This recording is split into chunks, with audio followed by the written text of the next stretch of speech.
Welcome to Fly Nubian Money. It's Friday. You are here and we help you to master your mindset and maximize your money. Now, listen, before we get into our topic today, Lala always likes to say, woo-hoo, this is Blackout Friday. I don't care what nobody is telling you online, Dr. Jamal. Didn't nobody tell you? You can't tell me what to do. You can't tell me what to do. I'm still on blackout. So I don't know about y'all, but I'm still on blackout. I'm not spending my money where it is not neat, where they obviously don't respect it. So if you're still, even though they're saying it's over, going to be participating in this blackout, make sure you put hashtag blackout in the comments. Listen, today we are talking about a filmmaker who reportedly generated $7 million in ticket sales on YouTube. And that's an independent film. So there was no traditional theater release and no major studio was behind it, but the film was sold directly to viewers online. Now, this is happening at a time when technology, digital platforms, and even AI are changing how people create and distribute content. Many filmmakers are no longer have to wait for Hollywood to come knocking at their door. They can just build an audience, release their work online, and make money directly from the viewers that they have. So today we're actually going to talk about what this means for filmmakers, video producers, artists, songwriters, creators, and anybody who wants to build an audience in this digital era. I have a panel of fabulous queens, and I want to introduce you to them before we move forward. We have Yolanda Spivey, our insurance brokers to the stars. We have Micah, the creator, AI expert, and digital marketer. And I know you got a lot to say about this, Micah. We have Tiara Williams, Miss Black Hollywood, and Karma J. She is our producer of our show and vocalist. We have Dominique Morgan. She's a realtor, RN, and coach. Love that combination. And then you've got little old crazy me, the singing international real estate agent, been around all around the world, same song. Listen, y'all, this is really interesting. And actually, it does excite me because I'm going to be very honest. In these last 2 weeks, I've been like a mad scientist learning how to do things like this on my own to help create things for my husband's videos that we can use. So this is something as a creator I'm interested in. So I'd like to hear your first reaction before we get into the video about what was your first reaction when you heard that an independent film on YouTube, no less, made $7 million. I'm going to start with you, Yolanda. Yeah, my first reaction was like, yay! Woo! Yeah! Jamona! You know what I'm saying? Because finally, we don't have to be going through so-and-so, so-and-so, and so-and-so just to get a big Hollywood studio deal. We can do it ourselves. Things have shifted on this planet, and I'm loving every bit of it. We have control of our artistry. We have control over our money. Well, maybe not, but still, we have control over what we want to put out there and how we do it.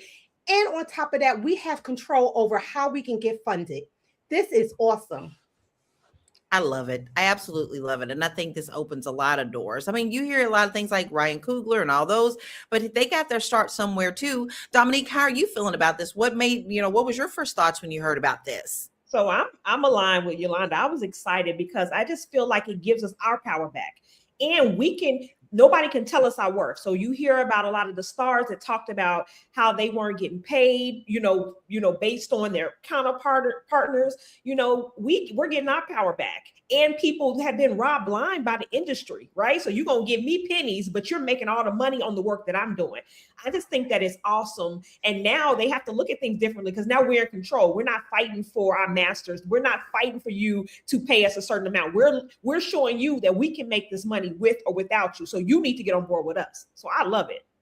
I love it. I absolutely love it. And you got to also remember that when you are starting in grassroots, and I've always taught this during my live streaming, it doesn't matter. I have people still following me from Periscope, y'all. When Periscope fell apart, people was like, well, where can we find you now? So they make sure that they follow you. So the people who follow you early usually are your cheerleaders and stay with you. Micah, what was your thought about this when you found out he was 7 million? Ain't nothing to sneeze at.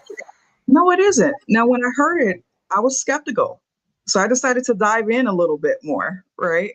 And so him having his I's dotted and his T's crossed was something that really came in like handy for him.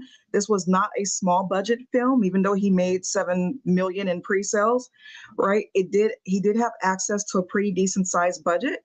And then also having the audience there already was everything, because the truth of the matter is having an audience is the one thing that's been the game changer for independent people who are coming out and starting out and trying to make their projects large.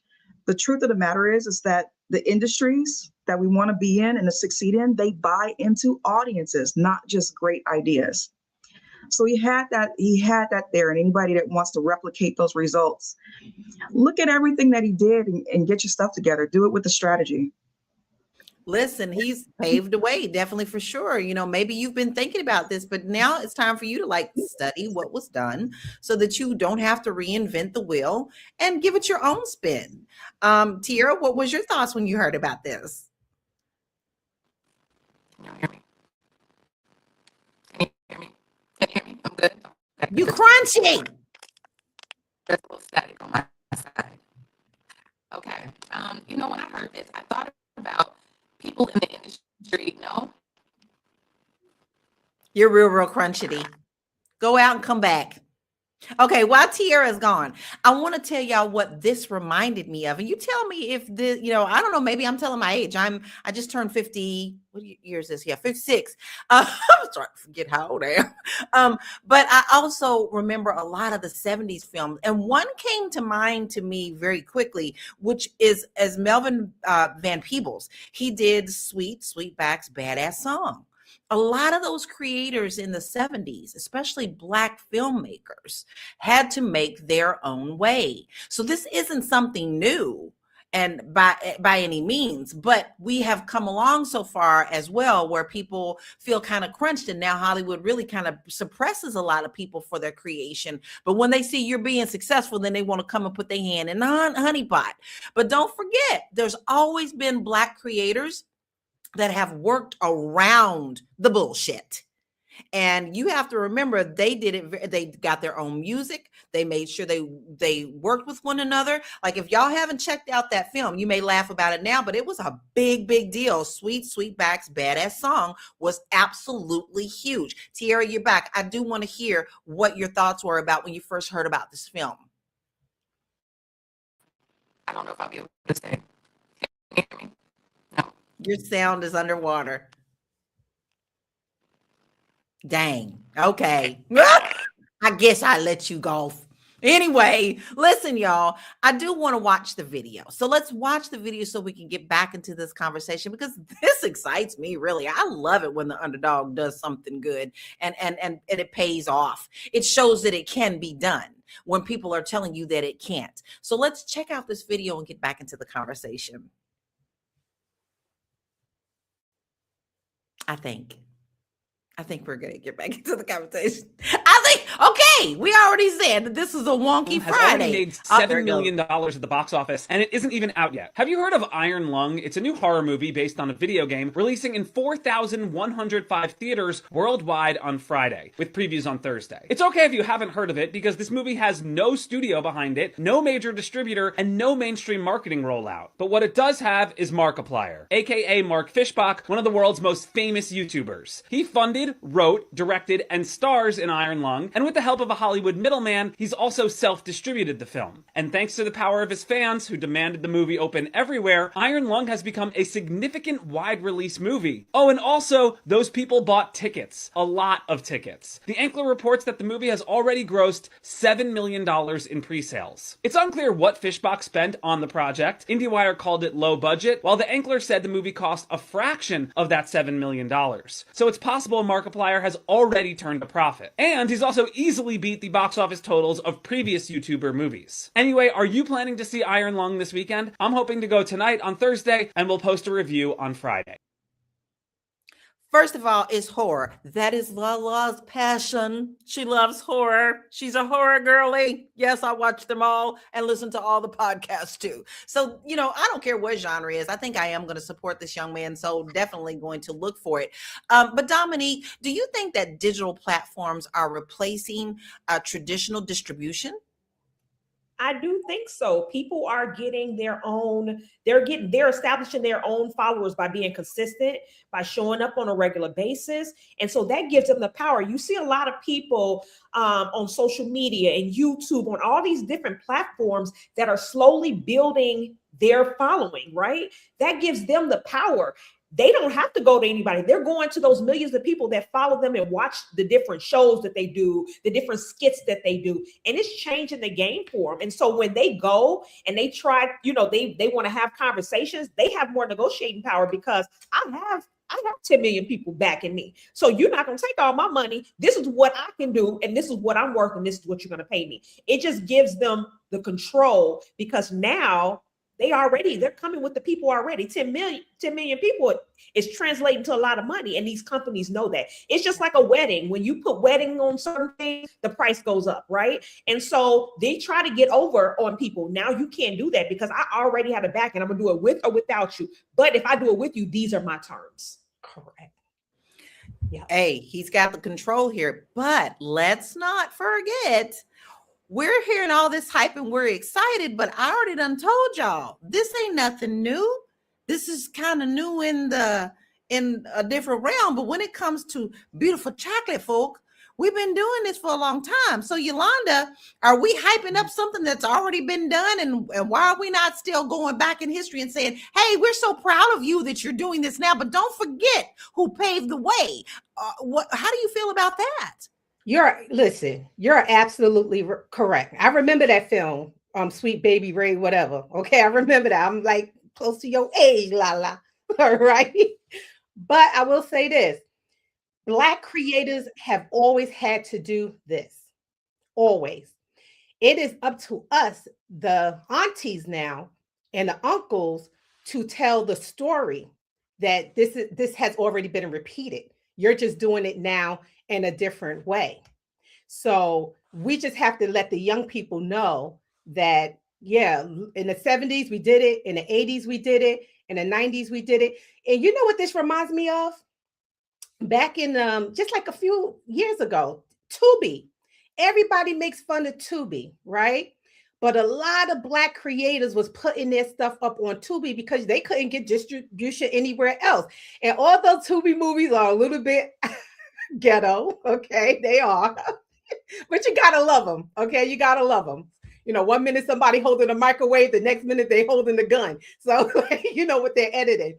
But still, Black creators took control, even though they didn't have the budget and all this other good stuff, and even the backing from people, they still took control, took out their cameras and their little video cameras and started creating.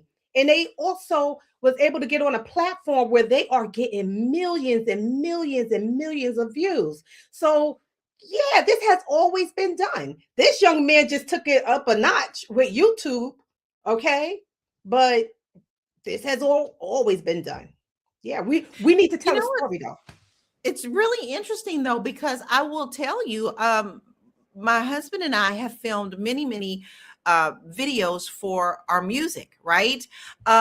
We didn't have no professional cameras, y'all. We used a professional software called Filmic Pro. And what did we use? Our iPhone 11s, y'all. And yes, Lala still has an 11. Don't play with me. Don't play with me. Because I'm not giving them that much money. When this breaks, maybe I'll upgrade.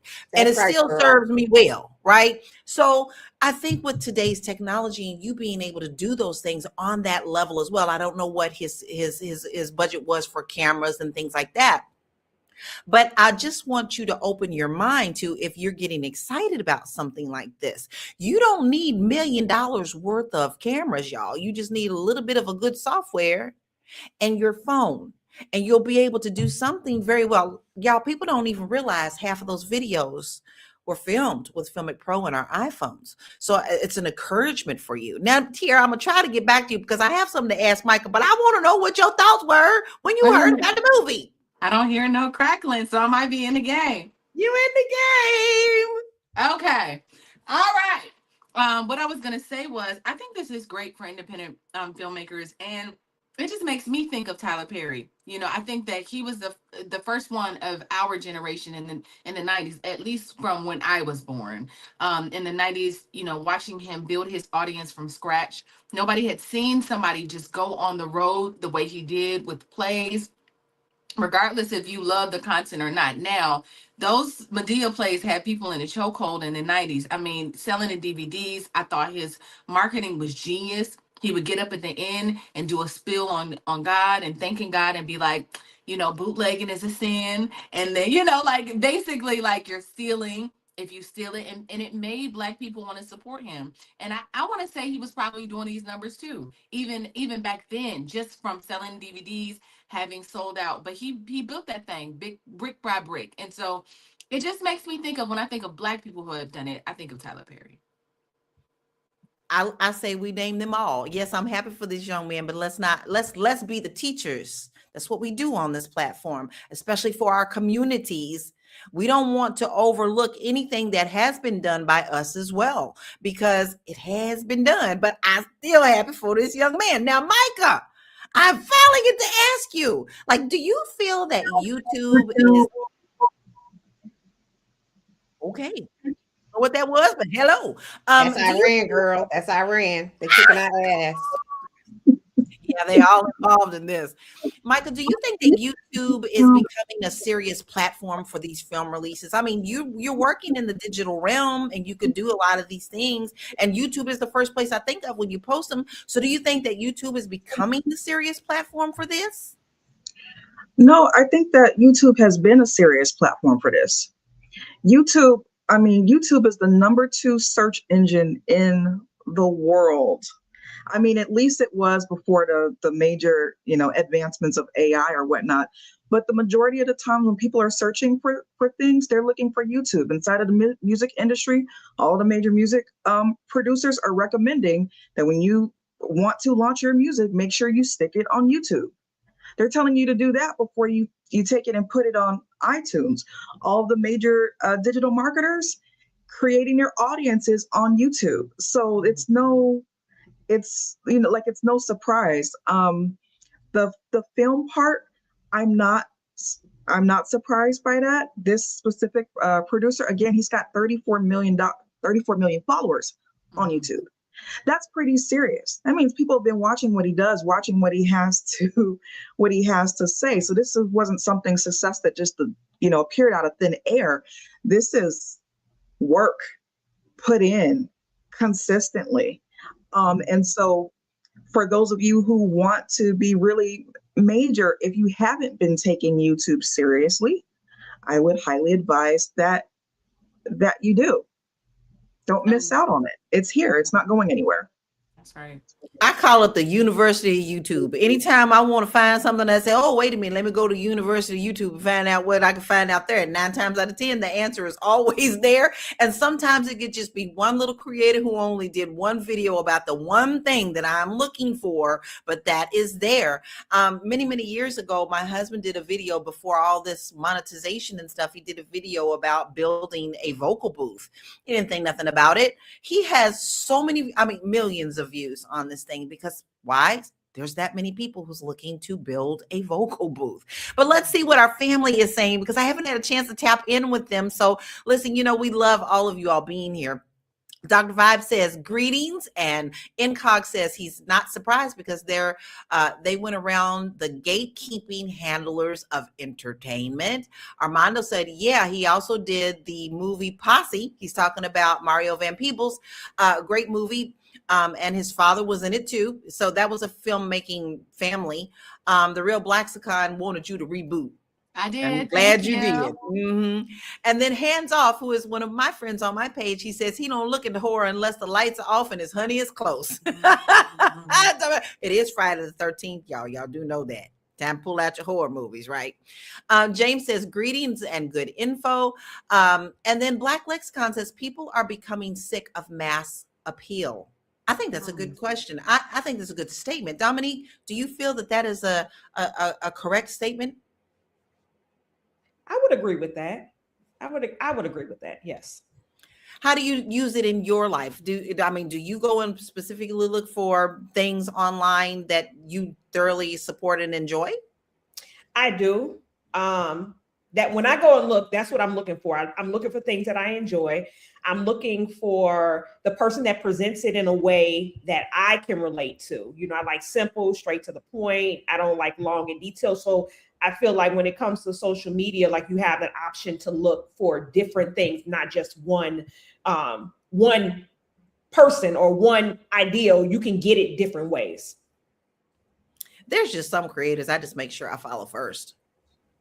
And in all genres, if because you do get kind of tired of hearing about everything that's going on in the world that's so heavy, that I particularly have playlists of people on YouTube that I go to just for fun content and to learn, or artists or something outside of what is going on outside of our windows.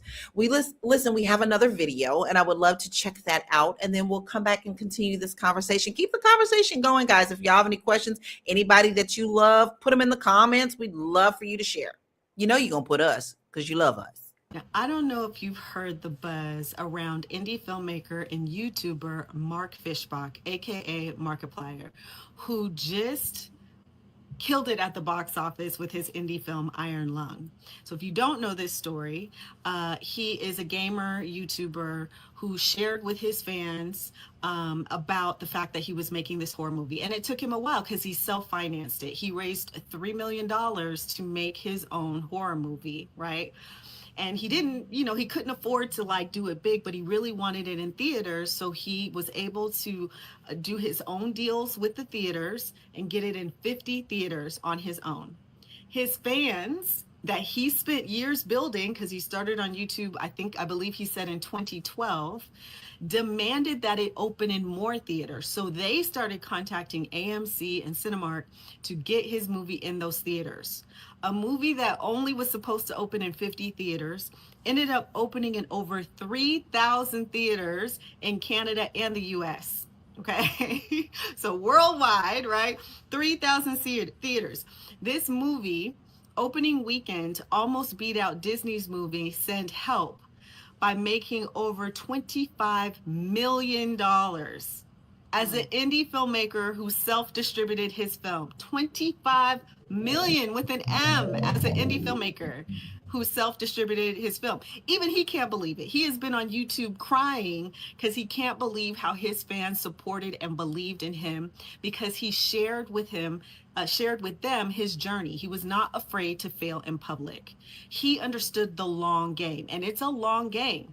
But look at the success. Now they're coming to him. And NBC did an article on him talking about he is the new wave of indie filmmakers who are not waiting for studios to select them and are making their own path.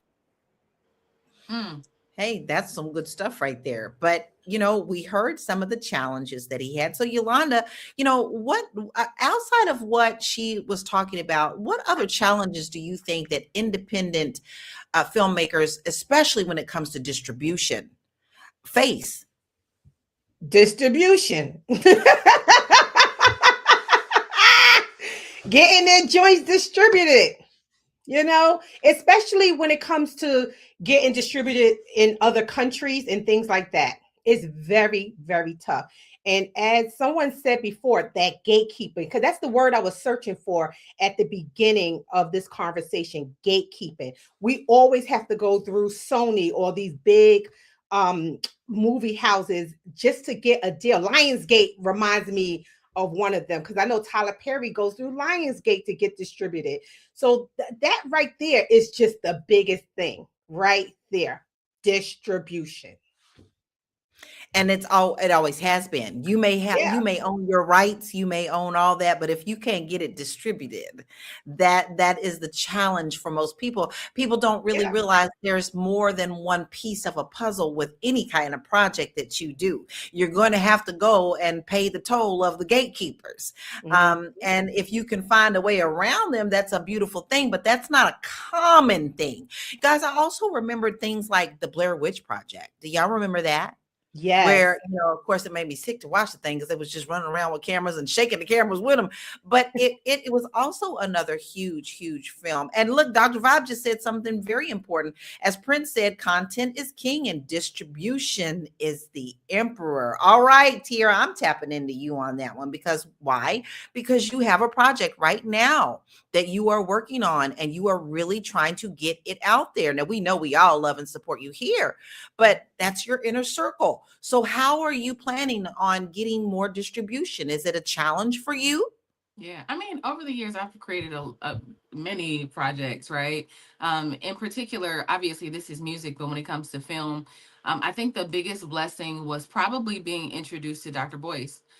Before then, we were pitching. I mean, I remember in 2008, I pitched a Black female sketch comedy show to Fox, and they said that Black women weren't Black America wasn't ready for Black women who were sketch comedy uh artists who were funny. They weren't ready for that. They weren't ready to see that regularly. And so over the years, my challenge, and I'm going to answer your question, but over the years, I feel like that had been the challenge, like me trying to break and wanting, I think when you're young and you want to work in this, you wanted to work in Hollywood all your life. I mean, I wanted to work in Hollywood since I seen What's Love Got to Do with It. I was like, I want to do what she's doing, talking about Angela Bassett.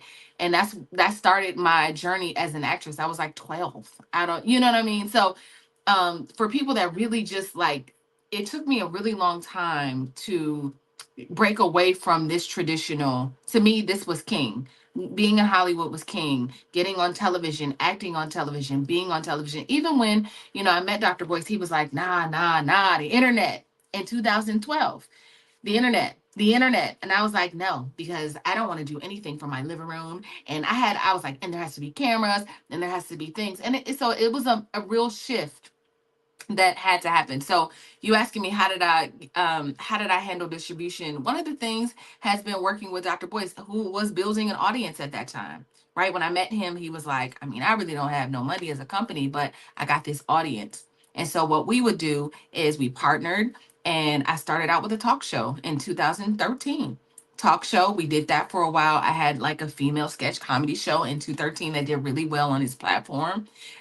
We made movies. We've made tons of movies, and people have gotten to see them just based off that partnership. So taking that same model and just partnering with different people, partnering with people like, the other people that have basically a following was the thought after that. Well, let me partner with Boyce. Let me partner with Morris Chestnut. Let me partner with people that I know that I've known for a very long time and work with them and kind of leverage that.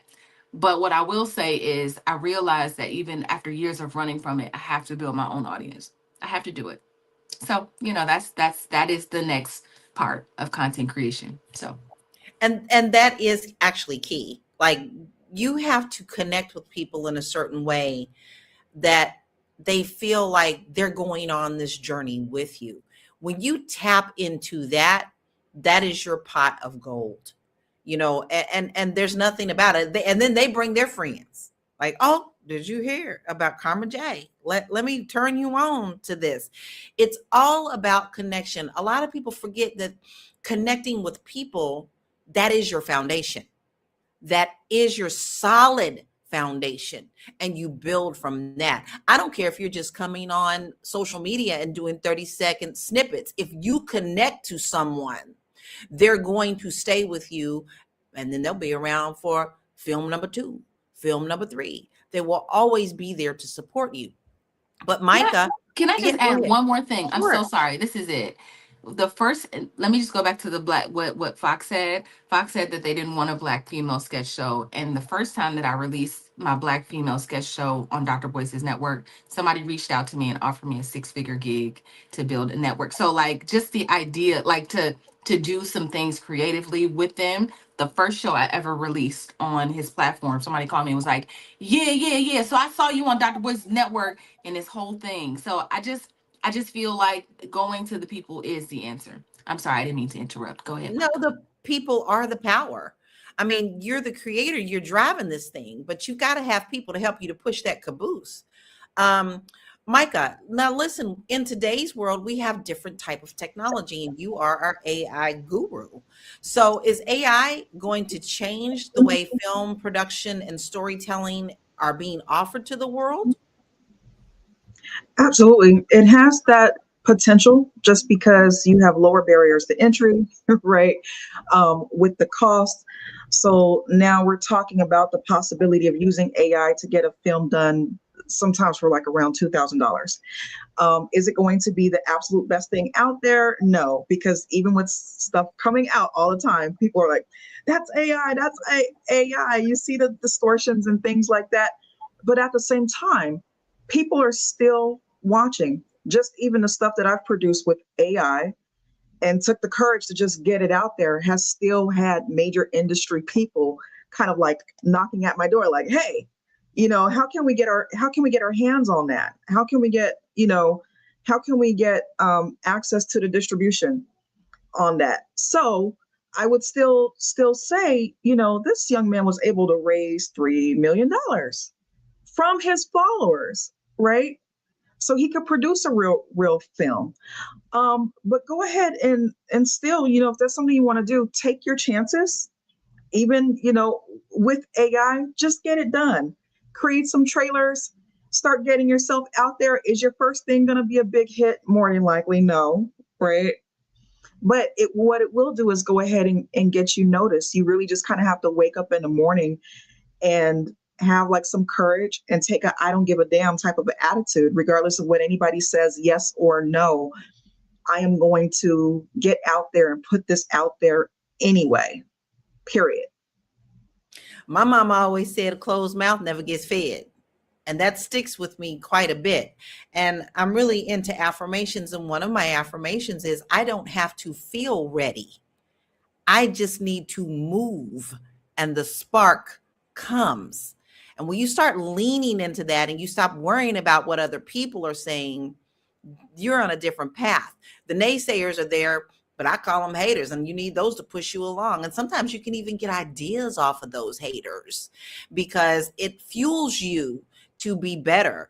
Dominique, now we know YouTube is considered social media as well. Unto itself. So much so, listen, it was always video. It was never a post a picture first. It was always video. It's always been that platform. So what kind of role does social media, even outside of YouTube, play when you're promoting independent films? So when you're building your platforms, you're getting followers, right? You're getting people to buy into what you're doing. You're getting people to follow your journey. I think the big thing is people just being transparent and honest.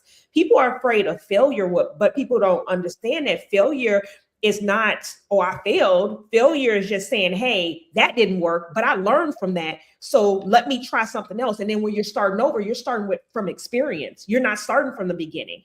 And so one thing that I will say is, when people follow people that are transparent, that are honest, that show their journey, whether it's good, the bad, all of it, right? And I think when you build those platforms, I love YouTube. YouTube is my favorite out of all social media platforms. Like, I just feel like you can kind of have more control over the people that you follow, the things that you're interested in. It doesn't seem as chaotic. I feel like sometimes the other platforms are very chaotic.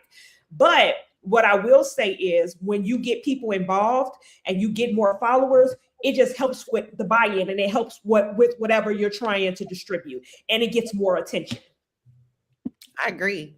I'm with you. I go to YouTube first. And it's funny because hubby and I last night were flipping through all of the streaming services last night again. And I was like, all that, and I don't want to see nothing.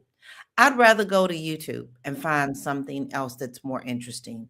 And guess what? I always find on YouTube things like old classic movies. If I want to see blaxploitation, I go to YouTube. If I don't have it already in my arsenal, because this girlie ain't never given up her DVDs. I'm gonna tell you that right now. That's always going to be there until they fall apart. But YouTube is that powerful, very, very powerful. We have some stats. I want to check out our stats because I like numbers. I like them a lot. Me too. Digital platforms have become dramatically lowered. Oh, excuse me, I'm reading it. Digital platforms have dramatically lowered the cost of distributing films to a global audience. Mhm. Independent films make up over 75% of films produced each year, but receive a much smaller portion of the studio funding. And the global film industry generates over 90 billion annually. Billion, y'all. More than 500 hours of video are uploaded to YouTube every minute. Guilty, just uploaded one today. YouTube has over 2.7 billion monthly users worldwide and is still pushing people to just get it out there. There are so many good creators out there, and we all start somewhere. I always refer when I'm teaching other people and other agents how to feel a little more confident on camera. I've been on stage since I was 3 years old, but I always refer back to one of my very first periscopes where I looked so awkward and I sounded so awkward and I was kind of stumbling over the words like, what do I do with this thing and where do I hold it and blah, blah, blah. But don't y'all know, to this day, that's still one of my most watched, because the information that I was giving on that video is what people were looking for. So never let somebody clip them wings, right? But Yolanda, we heard about all this, but do independent filmmakers have more creative freedom? And is that more important than what the studio is giving for backing? Do they have more creative freedom? I think so. So back before all this happened, like this digital wave and the internet, I used to be a fan of the Independent Film Channel. I don't know if you guys remember that. It was a channel on cable TV. I was so engrossed in it because they told stories that you will not see on regular television. So yes, you are able to stretch your wings up, and fly a little bit more when you are a digital creator. You're not beholden by the studio standards and their rules and regulations, and you can just be. And if they, put it on a, independent platform. And as you said before, Lala, the power is in the people. It's the people who respond to this stuff. It's the people who will promote this stuff and support. And when the studios see it, then of course, they'll distribute it on their stuff too. But as an afterthought, and then want to come in and dip more than they finger in the honey pot. But here's exactly. Because Tiara, you mentioned, Tyler Perry. We think about Tyler Perry. I remember when I was a teenager, my aunties made it a point when he came through Louisville, Kentucky, when he was doing the plays, they always were there front and center. And so, I knew him first from the plays that he was going around the country from. But then now we know Tyler Perry as a movie maker, a filmmaker, a producer with his own arsenal for around films and also helping other people. And there were a lot of challenges with him doing that as well, and a lot of sacrifices. But Micah, what kind of mistakes do you think that creators today make when they're trying to build an audience? Because that's really not an easy thing, but you got to kind of tap into the people who connect to you. So what mistakes are they making? Yeah, definitely not having a strategy and giving up too quickly, right? Because the truth of the matter is, YouTube typically does not pick up your content and start distributing it far, at least now, unless you have like a minimum of like 90 videos. So 90 videos means that you are going to have to there's going to have to be some consistency there. They're not just going to take one video, doesn't matter how good it is, and start sending it out to people or whatnot. They want to know that you're working for this and that you are dedicated, to this. Your greatest thing isn't always going to take off like very quickly. So you have to take your time, experiment. If you don't know what to do, you just kind of have to trust the process and know that your audience is going to tell you, right? And at some point, you're going to realize, like, okay, I've got to give them more of what they love and less of what is causing them to drop off. The other thing too is not diving into or paying attention to your stats. That's really important, because the data in itself is going to tell you what to do and what not to do. So you have to have a true, genuine interest in that and not necessarily just the fast turnaround and the fast results. I think that's key. But you know what? You have to learn. Part of that is to listen to what your audience is saying. You know, they always say when you're producing something, go back and look and see what people are, if you're doing something like this where you're looking at our comments, go back and look and see what people are actually saying or asking in your comments, and use that to launch into your next powerful video. So, you know, not only are we talking about the success of this film, we're also giving you guys golden nuggets into something that we all here, I know we all here have learned, because we have to be seen to do anything. Any of us do something publicly. We have our own business, but you have to be seen. You have to be seen. In green. Yeah, go back to the Wiz. All right. We have another video I want us to watch before we get back into this conversation. Let's check it out. As I pull this up, this is a video about the process of building an audience, because I think it's just important that we have the information. Just some tips on how to do that. Because people are building audiences every which way, there are right? people on Tubi making millions. My name is Shania Banton, and I have been a filmmaker for the past 11 years, and I have been a full-time director, writer, and producer for going on 3 years now. And on today's On-Set Talk, I'm going to talk about the power of marketing your film. So a little while ago, I made a video, and the hook was, there are people on Tubi making millions. And the comment section went crazy because people were just so up in arms with disbelief. And to be quite honest, I wasn't lying. There are people on Tubi who are making $500,000. You can literally look in the comments and find there are people who have admitted to that in the comment section. However, it is very hard for people to believe, but that is also because people don't understand the power of marketing your film. Now, there are multiple examples of films that have been successful strictly off of marketing their films correctly. Not going to the studio, not going to a network, not going to a streaming platform, but through marketing. One of those films I recently was reading about, and it's called Thunder Road.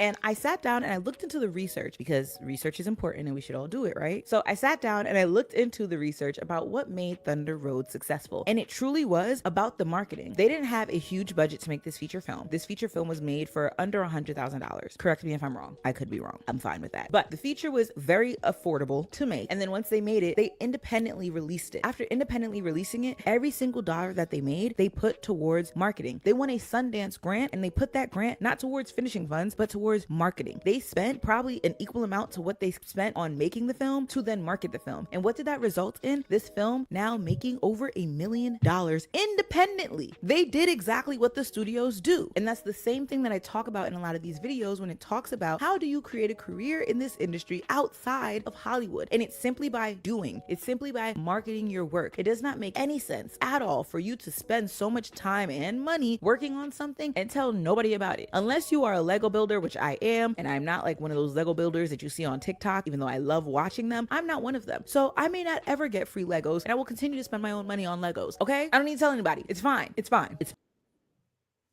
I love it. But Dominique, can creators make real money outside of the Hollywood system? And now listen, let me give you a little context on why I'm asking you this. Because this isn't common. We always hear of the huge successes, but we don't necessarily talk about those who probably get frustrated, who put things down too soon, if you ask me. You know, so is this possible outside of the one and done? Absolutely. I'm sure you all have seen multiple people, do it. Like one of the people that I used to follow all the time, I know this is real weird, but Beloved, the lady that would eat the seafood all the time. I would watch her videos all the time. I'm allergic to shellfish, so I would live through her. But she built this brand that all she did was post. She ate every day, and she posted every single day. Every single day. I'm sure she got tired. I'm sure it became overwhelming. But this lady is now a multi-millionaire. She was able to take her seafood sauce and distribute it, make money off of that.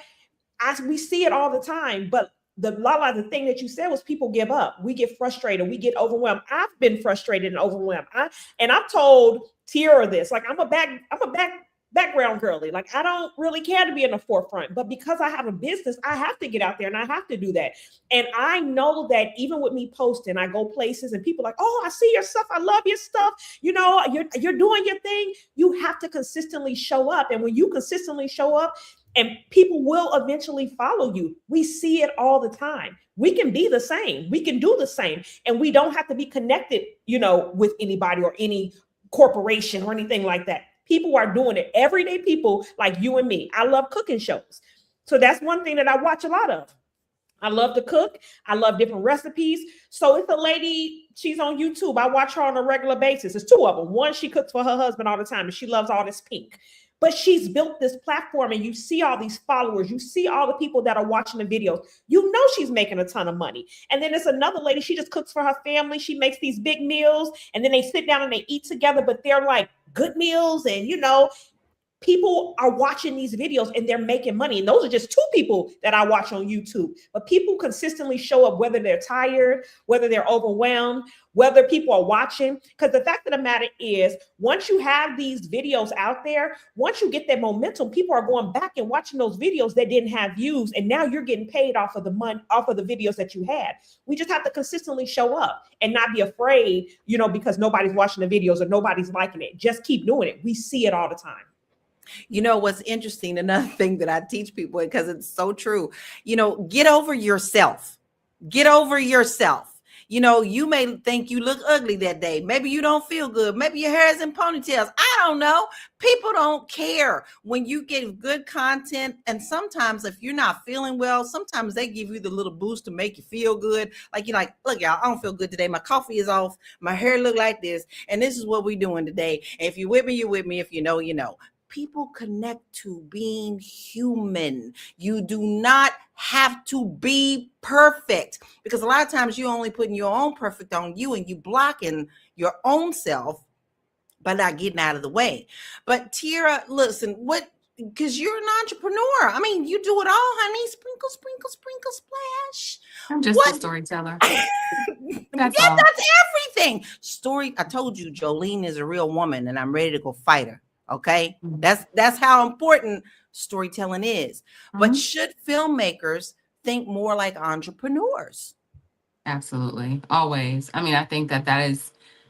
I think in anything creative, I mean, show is a part of it, but business is the other part. So it's about 90% business and about 10% show. So I think before you even think about putting anything together, consider reverse engineer that thing and think about like what the business part of it looks like. And it, you know, you were saying something about filmmakers. It just made me think of like how I remember having a conversation with Lateris Whitfield, who created the Dear Wifey podcast.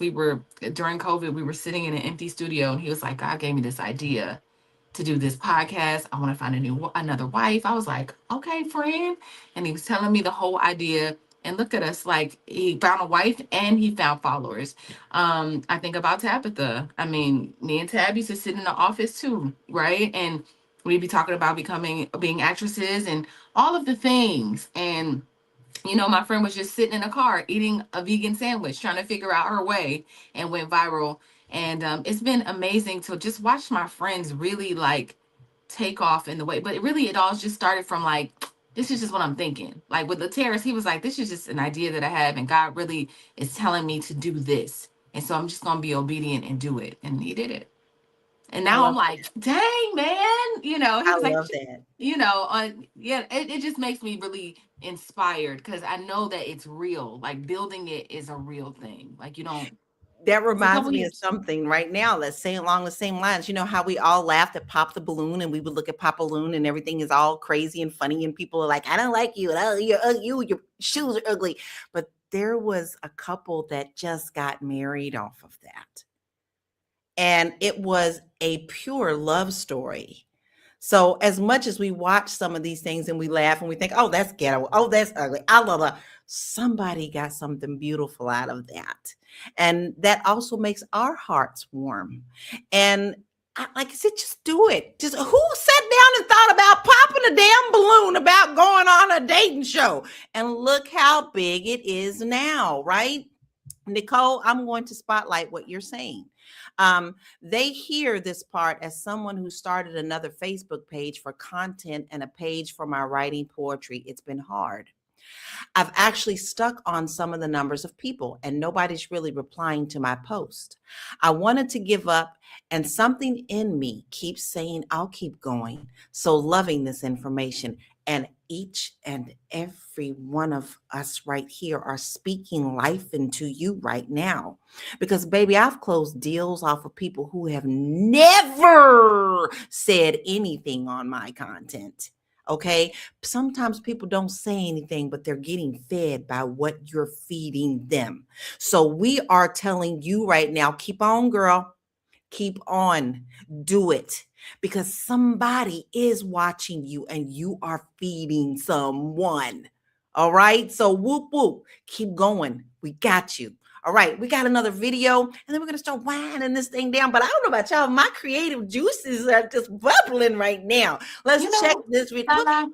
We're gonna bypass the video. It's gonna throw us off. Yeah, it's gonna throw us off. Well, just know that filmmakers can make money. You can do it. Boo boo boo. You just said it. It's fine. We don't need it. Boo boo boo. We don't need it. Producer said it's time to start winding this down, okay? So I'm gonna start with you, Yolanda. What are your final thoughts today, and where can we find you? Can't hear you. Off mute. We got it. Mm-hmm. All right, my final thoughts is this. This transcends filmmaking. This is almost in every facet of our lives that we can do something creatively for ourselves and generate money. If we don't have to go through the gatekeepers. For instance, I'm sorry I have to talk about myself, but I'm thinking about when I got blackballed from corporate and I had to create a fictitious character named Bianca White to get jobs. Okay, now when I did that, I didn't know where that was going to take me. Corporate blackballed me. I couldn't get a job, so I had to create my own. When I started making way more money than corporate was ever going to pay me, okay, and I was doing it consistently for years, I was like, fuck that, I ain't ever going back. You know what I'm saying? It's going to have to take a miracle or some type of like extreme circumstance for me to ever go back into that place. My point is, when you are creative and you create something, no matter what it is, a film, a job, or whatever, you don't know where it's going to take you. Do it. That's the point. Just do it. Anywho, you can find me at mwhitney.com. Okay. I'm an insurance broker. If you need some insurance for any little thing, even your pinky toe, we can insure you. Call us. We got you. Love it. Love it. Even in your pinky toe, she can do it. All right. Listen, make sure you go and follow her. And if you have any insurance questions, make sure you pick up the phone because I know you're going to have a great conversation. Micah, what is your final thoughts and where can we find you? Okay. My final thought is that for everyone that is listening, to work within your strengths, work with what you have, work with where you're at, okay, and even work with your flaws. Work within your flaws. And I'll give you a perfect example of that, right? I more than likely have ADD, and I'm just kind of discovering that this year. I work like a mad woman. And at the same time, it kind of tells me what I can take on and what I can't take on. I still have to find a way to work within that, and it has made me very successful. Okay. And it's allowed me to just kind of take that and use my courage to just push things out there, sometimes with very little resources and no backing, but it ends up panning out. So just take what you have, and make the absolute best out of it. And if you are looking to learn artificial intelligence, you can try us out 7 days for free at www.aiempiresociety.com. Just come in, say hello, and more than happy to help you with what you're working on. Better learn from the best. We got them here. No joke. I cut my teeth on a lot of AI with Micah. And I'm telling you right now, that is a great start. Please make sure that you follow her and support her as well. Dominique, what is your final thoughts and where can we find you? So I am going to piggyback off of something that Lala said. I've closed deals with people that don't like my information. People have referred me and I've closed deals with them and they've never liked anything that I've done. So I would say to just show up, be consistent, do it scared, do it ugly, do it imperfect, just do it and show up, and it will change your life. There is money to be made, and money again is correlated for me with freedom. And so this is great times to be in. And if we take advantage of these times, it really is a game changer. But if you're not doing it because you're scared, nothing will ever happen. Just show up, just do it, fine tune it as you go. It doesn't have to be perfect. So again, I am Dominique Morgan. I am the co-founder of the Whitmore Group, where we exist to educate, empower, and equip individuals and businesses to build wealth through real estate, and we can help you purchase throughout the United States of America. And if you want to find me, I'm on all social media platforms at the Whitmore Group. And then you can also go to our website at thewhitmoregroup.com for any happenings that the Whitmore Group is doing, and anything that, any information that you may need related to real estate. Buy land, they ain't making more of it. Simply put. Thank you very much, Dominique. Make sure that you go and check her out in all the endeavors that she is doing. All right, Miss Black Hollywood, Karma J. What's your final thoughts and where can we find you? Man, there's just so much to say about this. But I guess what I would say is, you really can't worry about, I know a lot of people have said, like, you just can't really worry about what people want. Like, you can't worry about what is inside of you. You'll find your tribe. Like, when it comes out, when you create the content, when you do the thing, I wouldn't be so worried about the people that don't like it. People are getting famous for just doing this in every video, or just doing random things that you would never know, and people just click follow either way, right? So whatever weird, quirky thing that you had that you could be like, this is so stupid, there's people that will love that. So I would just say, do it, but just do it every day. If you get on and you just do this every day to a different rap song, if you do it long enough, people will follow you. It's the craziest thing. So I would just say that. Do your thing. My name is Tiara Williams. I'm also known as Miss Black Hollywood and Karma J. Just depends on the day. And there's a few things actually happening. Obviously, if you want to hear music and storytelling, go to karmajai.com. That's KHARMAJAI.com. It's a great album right there. Right there. It's called The Love Hangover. We did that. That was a thing. It was great.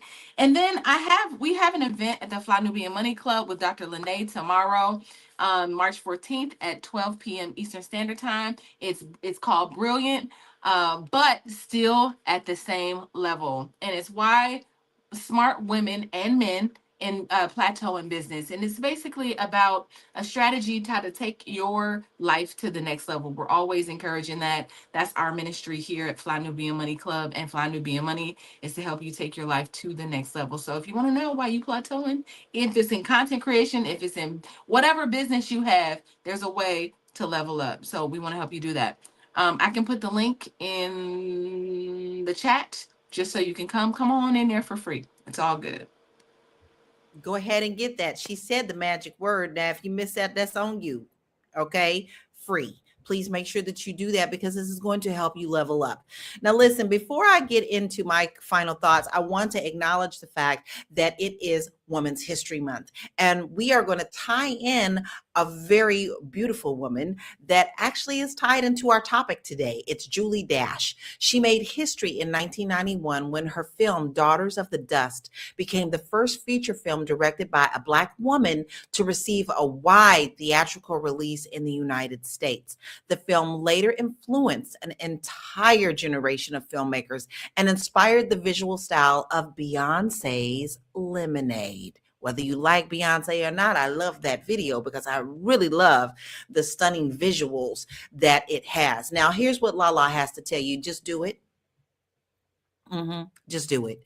Because if you don't even try, you're going to turn around and say, I wish I woulda, coulda, shoulda, woulda. Listen, don't let that be a part of your mantra in your life. Get out here and do it. You can't lose anything but to try. And this is one of the things that I have now taken my business into, where I am actually teaching real estate professionals, seasoned real estate professionals, and teaching them how to use video and AI and things to help them get back into the marketing game. Because a lot of them don't want to do dancing on no TikTok. But there is a place for you to use these platforms to get your knowledge out there. I told you I've closed deals. Dominique has told you she has closed deals. So if you are in the real estate world, a real estate professional, not just agents, and you are ready to level up, it's time for you to come on and get seasoned and seen. And you could do that by contacting me at laurakey.net.